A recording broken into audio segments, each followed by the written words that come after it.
most of the ones I use are beaded because I fish it with an intermediate, and I like my fly, if I'm using a sinking line, full sinking line, I like my fly to sink a little faster than my line. Okay. I'm using a down-eyed 3 extra long size 8 hook for this. This is the one I use most of the time. Size 8 bead head, 3 extra long. Size 6s I only use when I'm expecting some pretty big fish. Put on any hook you want. I'm using a 3 extra long. A 4 extra long would be good with a bead head because that actually takes up a little bit of the hook shank length, so it doesn't make it so short. But once I got the bead on there,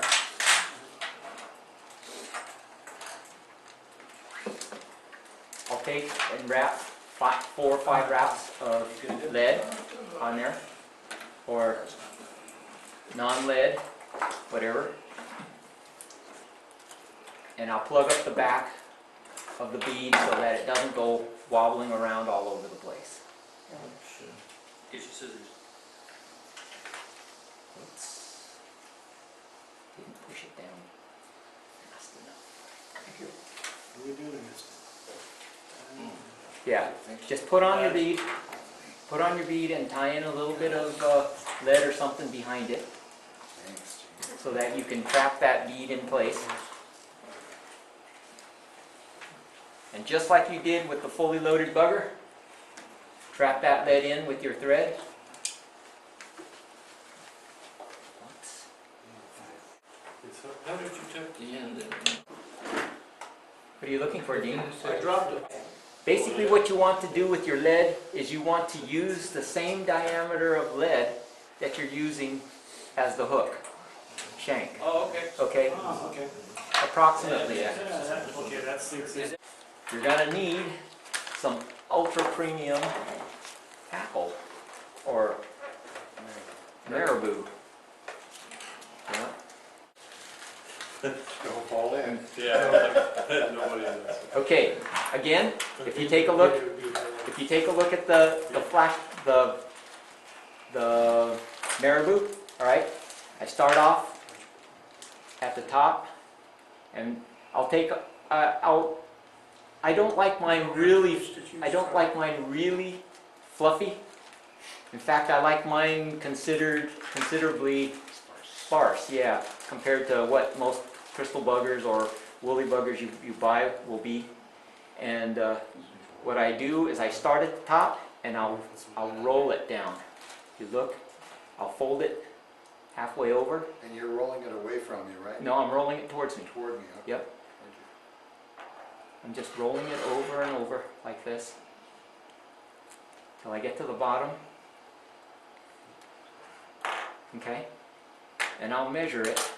I like it about sticking out at the back of the hook almost twice. You'd think that you'd get short strikes with a woolly bugger tail this long. I have not. I almost always get solid hookups. It gets teared out when it's inside their mouth and you're trying to remove it. Then it gets hooked in their teeth, kind of like Velcro. And then you go to pull the hook out and you rip out the tails. And that's how it gets ripped out mostly. When I get hits on these things, it's almost always a solid hit. Do you ever adjust the length of your tail by just pulling off the tip of it, at the end of it? You can. But it's better to, like I said, it's better to tie it a little bit long than short because you can't lengthen it on the water, right? That's right. So tie it a little bit long. If you want it shorter, just take your nails, pinch the tip, and pinch the tail down there. Put your nails close together, and then just tear it apart, and you'll have a shorter tail. If that catches you more fish, then good. Yep. But this is now your crystal bugger. Okay. What I'll do is I'll tie it in right behind the lid. Tie it in right behind the lid, and then hold it as I strap it down all the way to the back. Okay, now this isn't going to have a hackle on it, but I am going to put a wire in it anyway. All right. Now, here's the Flashaboo. I'm going to cut off 2 strands of it. Are you going to about the start of the bend, as far as going back? If you look at where the thread ends, Uh-huh. the thread, take a look up there. The thread ends right at the back of the barb. Oh, okay, thank you. Okay, that's where the bend. That's where it starts to go. Just starts to bend down. All right. Okay, thank you. No, you just, you don't Okay, and I only use 2. You can use 3. You can use 4. If you find it's too much flash, cut some out. But I tell you, this stuff is pretty expensive. So I don't use any more than I need to. You always use the same kind, the rainbow stuff? Well, no. I use, if you look at my box of, if you look at my thing of Flashaboo, I have yellow, pink, chartreuse, gold, purple. I use those on my saltwater flies, okay? On these white crystal buggers, it's this or nothing anymore. That's the magic. Because, well, this year, I always tied some with it, without it. But now I know that the ones with this catch 4 times as many trout as the other ones. And bass, crappie and everything else. And it's And the only thing different is this Flashaboo. Oh, you got some. That's it. Okay? So again, I'll wrap my thread up about 1/8 of an inch high. I'll make the Flashaboo about as long as the tail. Now you cut that into 4 sections, right? Yep.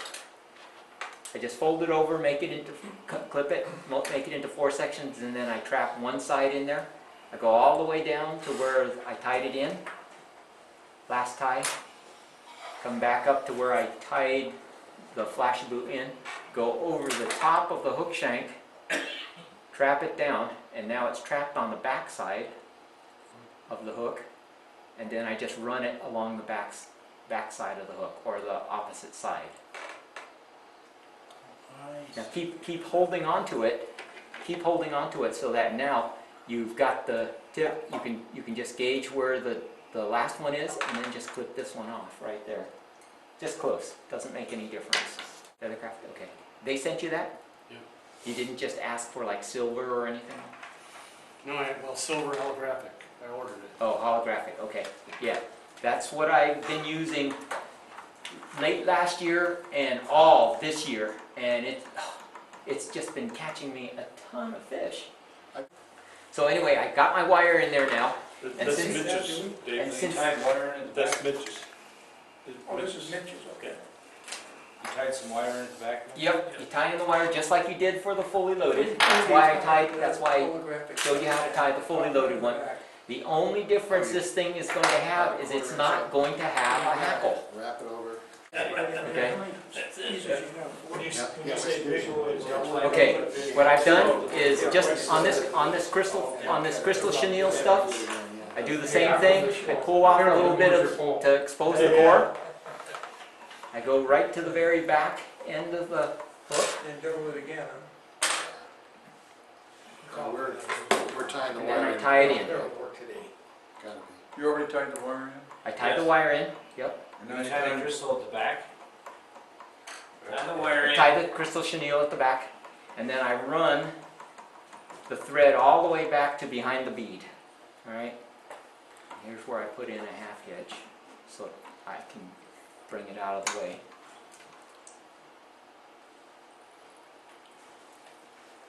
Now, I also use red thread, but you know what? I don't think that makes a difference, because I use red thread all the time on all of my crystal buggers. And these, with that holographic stuff, just seem to catch more. All right? So now, when you spiral it up, don't put them touching.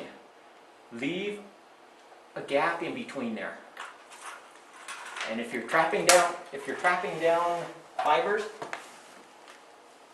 make sure that you sweep it back after every turn. And I'll show you what I mean by that.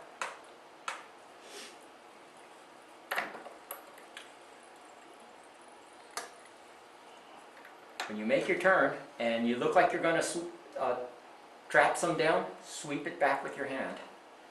Make the wrap in front of that, sweep it back. Now you want to leave a slight gap in between there, because if you put them touching one right behind the other, what ends up happening is this thing looks too puffy. It doesn't look translucent enough. It looks almost like a solid cotton swab. What color thread are you using there? Red. Red? Yeah, I'm so colorblind that I don't want to make a mistake, so I use red all the time. That's all I have spooled up is red, actually. I have some black, but I can tell the difference between red and black. So. And then you tie it off at the end. And then I tie it off behind the bead. Careful how you clip it. If you clip it too tight, what ends up happening is you end up clipping off all of your crystal chenille. But then what you do is now that you've wrapped it from the back going over the top, since both start at the back, you have to wrap the wire under first, and then counter wrap it, and then wiggle it so it goes between the fibers. So it doesn't hold them down. Yep, so it doesn't trap them down. And The this whole is idea just is to make it stronger? no. What happens with this crystal chenille is if you do not pack them one wrap right in front of the other, as you're fishing it, the core will get soft, No, no. and the crystal chenille will slough off of it like an old sock. Yep. It'll just slide off the back end of it. So if you don't reinforce it with the wire, it will just come off. It's not like the fish's teeth will actually break the crystal chenille. It's just that you want to keep it in place.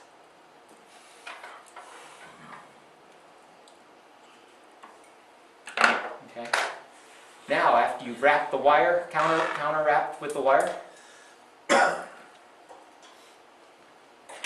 take and whip finish, and I'll put like a 7 or 8 whip finish back there, and then I'll double it. I'll put another one or maybe even triple it. And what that ends up doing is it ends up putting a little red collar at the back end of it. I don't know if that helps or not, but that's the way I've been tying them all, and it catches fish. And this is the way you tie all your buggers? No, this is the way I tie this white one. This looks like the good The one. Pine Mountain Special, It's right? exactly the Goodwin Lake. Before you got here, I was saying I fished Goodwin Lake and I was slamming the heck out of fish. By the way, that little red collar in Europe for competition time, they call those hot spots. Hot spots? Hot Okay. spots. But on the screen, you can look at it and you can see the red collar on there, right? Right. I think the fish can see it too. I don't know if it makes a big difference, but that's it. That is the fly I use. It's a 3 extra long down eye, size 8. And at Goodwin Lake, I was using size 6s. And I was also using size 4 on a jig hook, because I was kind of depleted on my. I wasn't expecting to fish a white crystal bugger out at Goodwin, but because it worked so well, I spread it out and I had none left, 0.